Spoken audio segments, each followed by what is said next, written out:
కోపంతో కాంగ్రెస్ పార్టీకి ఓటేసింది.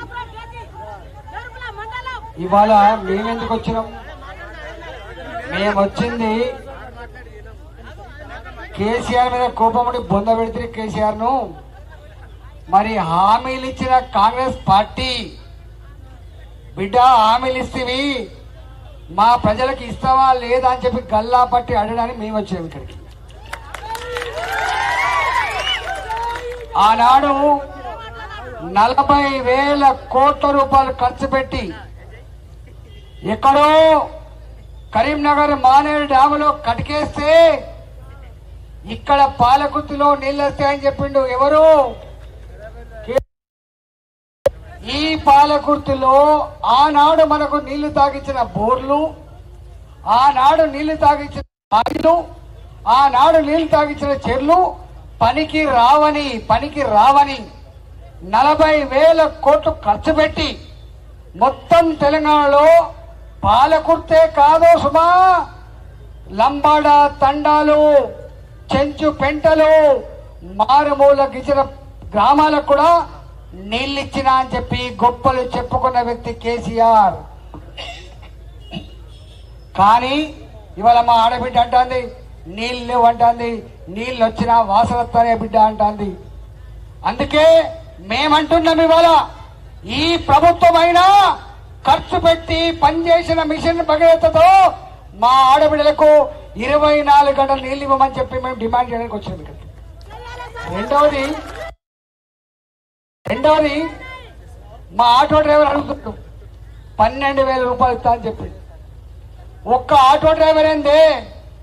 Auto driver కి సంవత్సరానికి 12,000 రూపాయలు పెన్షన్లు రాని మా ఆడబిడ్డలకు 18 సంవత్సరాలు నిండిన ఆడబిడ్డకు 2,500 రూపాయల నెలలు ఇస్తా అని చెప్పిండు. అంతేకాదు నీకొచ్చే ఇవాళ పెన్షన్ 4,000 రూపాయలు అని చెప్పిండు. ఇవాళ వచ్చే పెన్షన్ ఇలా సకలాంగులకు వికలాంగులకు 6,000 రూపాయలు అని చెప్పిండు. ఓ రైతులారా, మీకు 1,00,000 రూపాయలు రుణమాఫీ కాదు, 2,00,000 రూపాయలు రుణమాఫీ నేను రాగానే సంతకం పెడతా ఇస్తా అని చెప్పిండు రేవంత్ రెడ్డి గారు. ఇవన్నీ చెప్తే ఓడతాయి. నాకేమో మళ్ళీ అక్కడ తొర్రూరులో మీటింగ్ ఉంది కాబట్టి నేను ఒకటే మీకు విజ్ఞప్తి చేస్తున్నా. భారతీయ జనతా పార్టీగా ఆనాడు కేసీఆర్ వ్యతిరేకంగా కొట్లాడినాం. కానీ కొట్లాడిన వాళ్ళు వదిలిపెట్టి కాంగ్రెస్ పార్టీకి అధికారం ఇచ్చింది అయిపోయింది. కానీ ఇవాళ మేమంటున్నాం, ఇవాళ ఈ దేశంలో ఇంత ముత్తు అని చెప్పి బండకేసి కొడితే మళ్ళీ లేచి మళ్ళీ ప్రభుత్వం రావాలని చెప్పి ప్రయత్నం చేస్తా ఉన్నారు.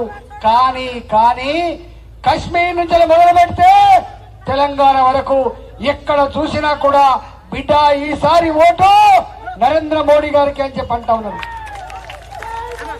ఉత్తగనే కాదు, ఉత్తగనే అంటున్నారు వాళ్ళు. అనేక రకాల 10 సంవత్సరాల అనుభవం చూసింది వాళ్ళు.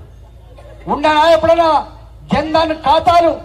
ఇవాళ కంకులమ్మేన ఆడబిడ్డ, కూరగాయలు అమ్ముకున్న ఆడబిడ్డ చిల్లర కోసం వెతుకుతలేదు. పైసలు లేకపోయినా కార్డు కొడితే కూరగాయలు వచ్చే పరిస్థితి. 50 కోట్ల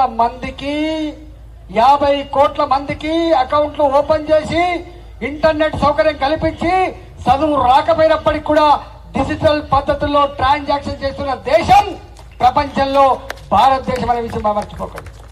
అమెరికా చేయలే ఇంత తొందరగా, చైనా చేయలే, కానీ మన భారత ఆడబిడ్డలు మాత్రం చేస్తున్నారు.